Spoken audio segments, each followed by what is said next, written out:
There is one weakness in people for which there is no remedy. It is the universal weakness of lack of ambition. Persons, especially salaried people, who schedule their spare time to provide for home study seldom remain at the bottom very long.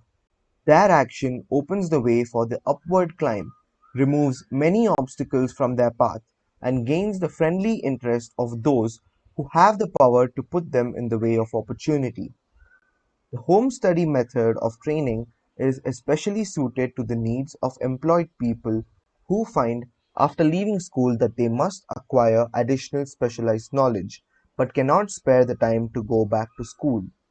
The changed economic conditions prevailing since the Depression have made it necessary for thousands of people to find additional or new sources of income. For the majority of these, the solution to their problem may be found only by acquiring specialized knowledge. Many will be forced to change their occupations entirely.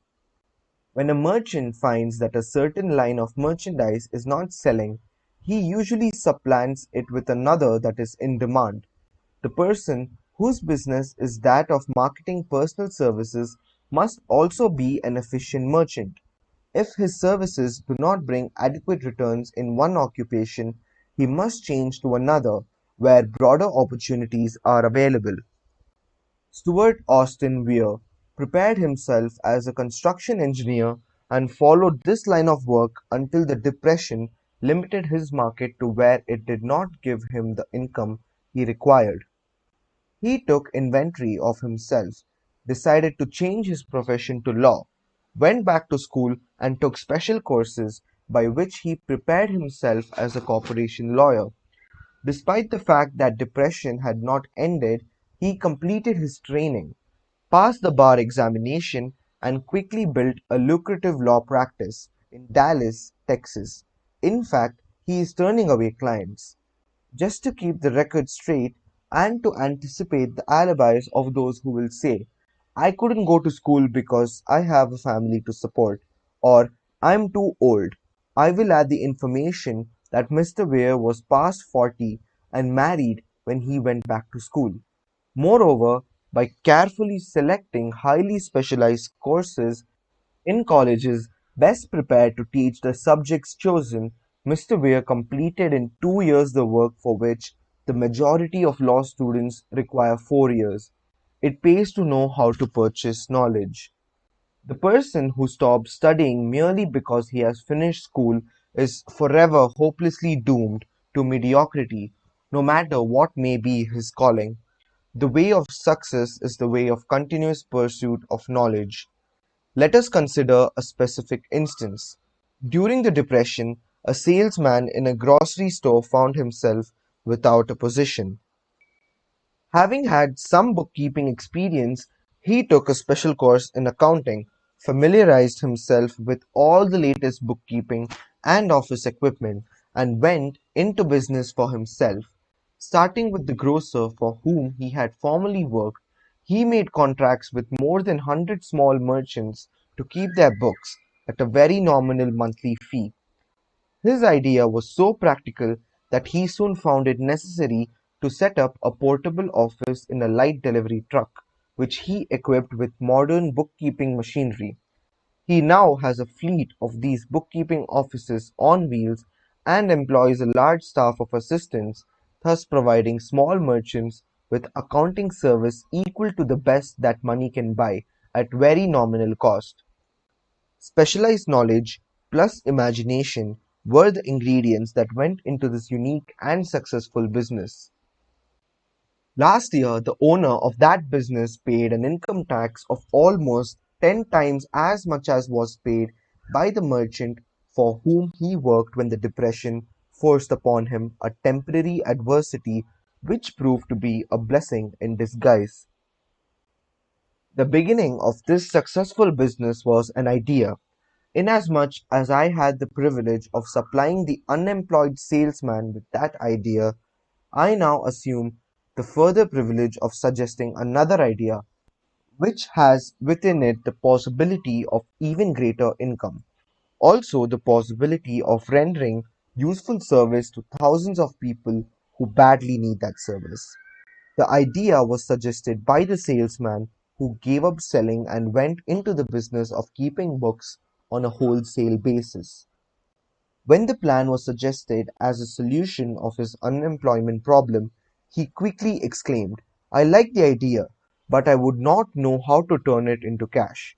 In other words, he complained he would not know how to market his bookkeeping knowledge after he acquired it. So, that brought up another problem which had to be solved. With the aid of a young woman typist, clever at hand lettering, and who could put the story together, a very attractive book was prepared, describing the advantages of the new system of bookkeeping. The pages were neatly typed and pasted in an ordinary scrapbook, which was used as a silent salesman with which the story of this new business was so effectively told that its owner soon had more accounts than he could handle. There are thousands of people all over the country who need the services of a merchandising specialist capable of preparing an attractive brief for use in marketing personal services. The aggregate annual income from such a service might easily exceed that received by the largest employment agency, and the benefits of the service might be made far greater to the purchaser than any to be obtained from an employment agency. The idea here described was born of necessity to bridge an emergency which had to be covered, but it did not stop by merely serving one person. The woman who created the idea has a keen imagination. She saw in her newly born brain child the making of a new profession, one that is destined to render valuable service to thousands of people who need practical guidance in marketing personal services. Spurred to action by the instantaneous success of her first prepared plan to market personal services, this energetic woman turned next to the solution of a similar problem for her son who had just finished college, but had been totally unable to find a market for his services.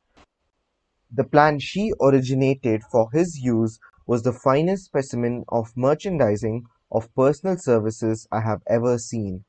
When the plan book had been completed, it contained nearly 50 pages of beautifully typed, properly organized information, telling the story of her son's native ability, schooling, personal experiences, and a great variety of other information too extensive for description.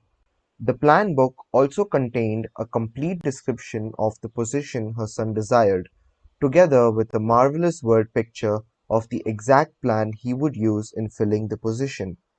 The preparation of the plan book required several weeks' labor, during which time its creator sent her son to the public library almost daily to procure data needed in selling his services to best advantage. She sent him also to all the competitors of his prospective employer and gathered from them vital information concerning their business methods, which was of great value in the formation of the plan he intended to use in filling the position he sought. When the plan had been finished, it contained more than half a dozen very fine suggestions for the use and benefit of the prospective employer. The suggestions were put into use by the company. One may be inclined to ask, why go to all this trouble to secure a job? The answer is straight to the point.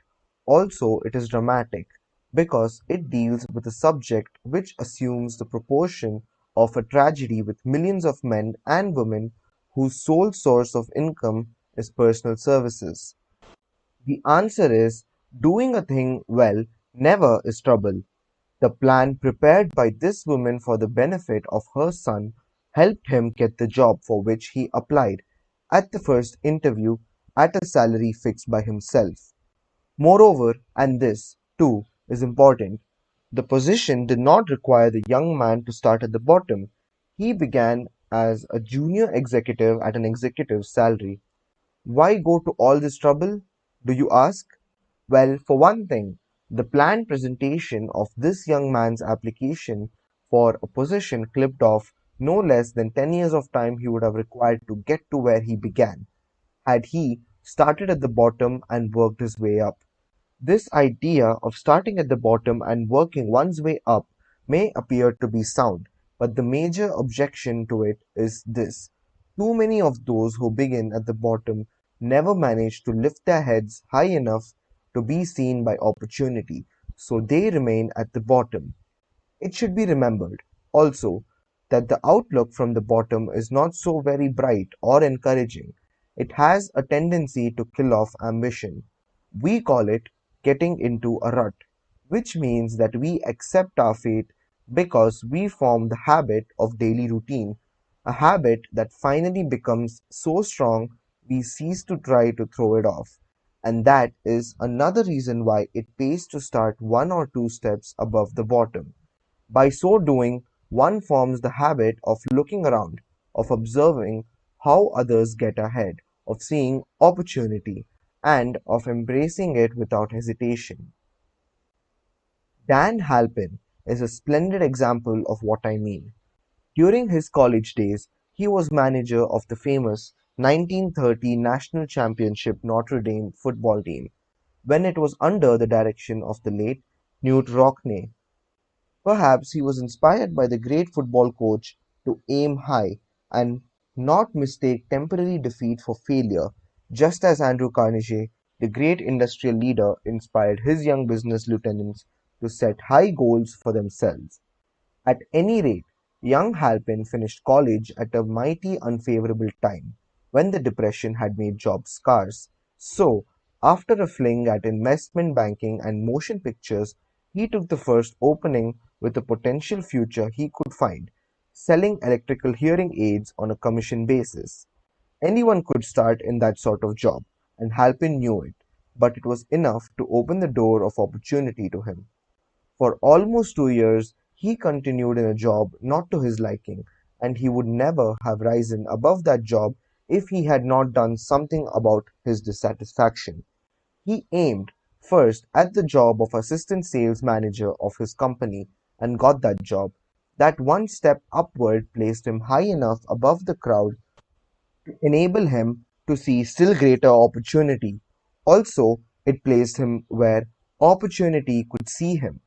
He made such a fine record selling hearing aids that A. M. Andrews, chairman of the board of the Dictograph Products Company, a business competitor of the company for which Halpin worked, wanted to know something about that man, Dan Halpin, who was taking big sales away from the long-established Dictograph Company. He sent for Halpin. When the interview was over, Halpin was the new sales manager, in charge of the acoustican division. Then, to test young Halpin's mettle, Mr. Andrews went away to Florida for 3 months, leaving him to sink or swim in his new job. He did not sink. Knute Rockne's spirit of all the world loves a winner and has no time for a loser inspired him to put so much into his job that he was recently elected vice president of the company and general manager of the acoustican and silent radio division, a job which most men would be proud to earn through 10 years of loyal effort. Halpin turned the trick in little more than 6 months.